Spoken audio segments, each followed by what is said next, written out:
try not to turn this over on. Cool.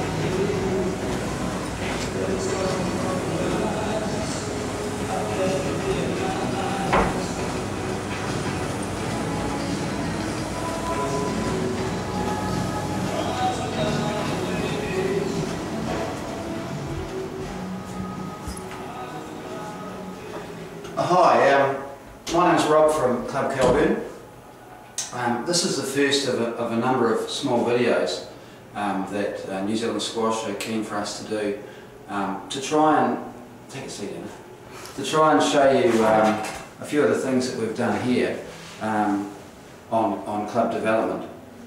I started here in March the 15th, 1994, when Anna probably wasn't born.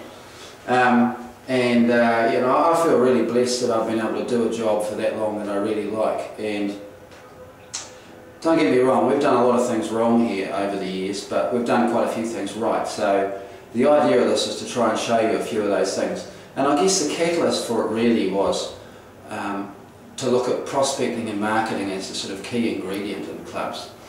But before we look at prospecting and marketing, we've got to look at, it became obvious to us that we've got to look at the other areas first, so that when you get people coming into your club, it looks good and you've got programs for them to do. So the first two little videos that we're going to do, the first one is called Be Ready, which is what this one is, which is about club presentation, and the second one is about the products and programs that you'd have to show them, which is called Give Them Something to Do.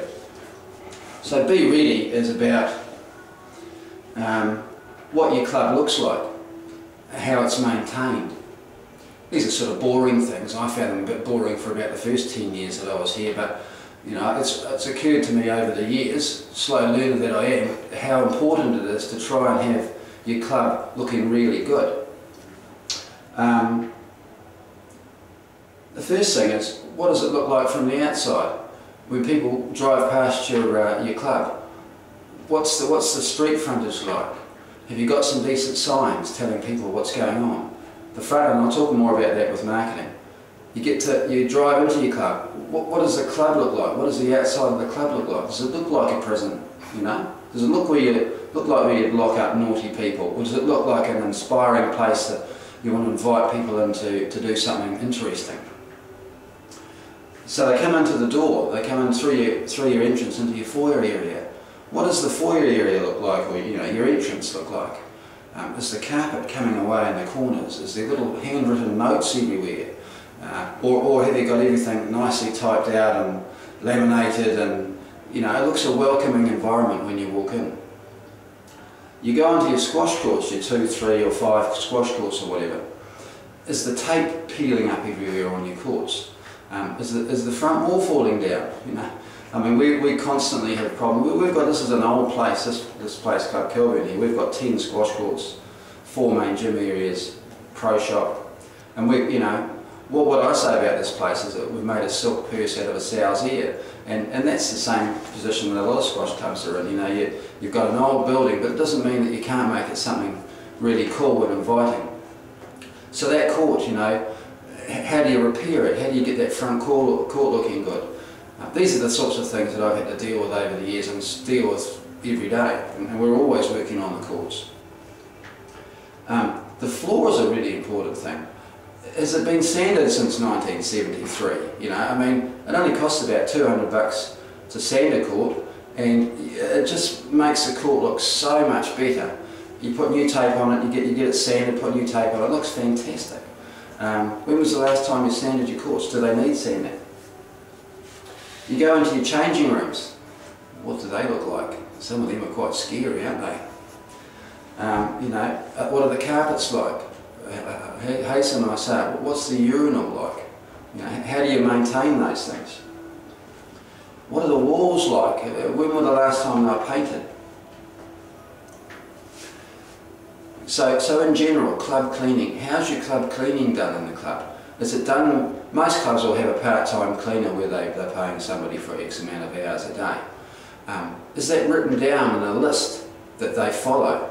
And do you have somebody that checks that list on a daily basis to make sure that what the cleaners say they're going to do they do, because believe me, they don't, sometimes. So you have to really keep an eye on that cleaning, and I mean, this year more than ever I've really been on to the cleaning aspect of our club here, and it's so important. You know, the thing is, we're competing against all the other leisure activities, and we get measured against the vast majority of the other leisure activities. And if you go into a decent gym and you look at the standard of presentation, the changing rooms, you know, the gear, the entranceway, that's what we're comparing ourselves against. Walk into your nearest gym and have a look and see what you think, because that's what we're up against. And if you're miles behind and you want to get new members, you need to do something about it, because that's the standard that we need to get to. So, and the other thing is an R&M plan, a 3 to 5 year R&M maintenance plan. If you really want to get serious about lifting the standard of your club, you need to look at sitting down and making a list of what you want to do over the next few years. I reckon you need a subcommittee of maybe 3 guys, no more than 3, 2 or 3 guys or girls, that make that list up of you know, a wish list of how you want your club to look, and then you're going to have to look at how you're going to fund it. Now, in today's market, you know, most clubs are still looking for funding agencies to help them fund grow, you know, these sorts of jobs in their clubs, and that's fine, because let me tell you, there may be a recession on, but people haven't stopped gambling. So we still have to go out and try and get that gambling money, you know, and there's plenty of it there. The key is to try and develop a relationship with the people that run those funding agencies. That's the real key. If you can do that, you're a long way towards getting some money in. And then you've got to have someone, what I would suggest is you have one person in your club that really, all they do is look after funding agency applications and developing that relationship with the funding agency applications. If you've got that, you know, you're halfway there. Because if you put in 10 funding applications a year, you might get 2 or 3 of them. If you put in 50, you might get 5 times 2 or 3 of them. If you put in none, I guarantee you'll get none. So, you know, it's a numbers game, and you've got to get that R&M plan going.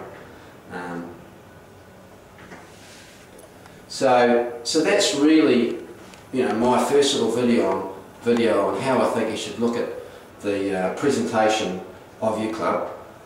By all means, in any of these presentations, if there's any areas that you think that you might want to call on me for, that's part of the reason for doing these, that I'll now be available to talk to clubs, to pass on, you know, my ideas for what they're worth, since I've been doing it full time for all these years. So if you want to get hold of me on these matters or any other matters, just email me, rob@clubk.co.nz, and I'll get back to you as soon as I can. Thanks very much.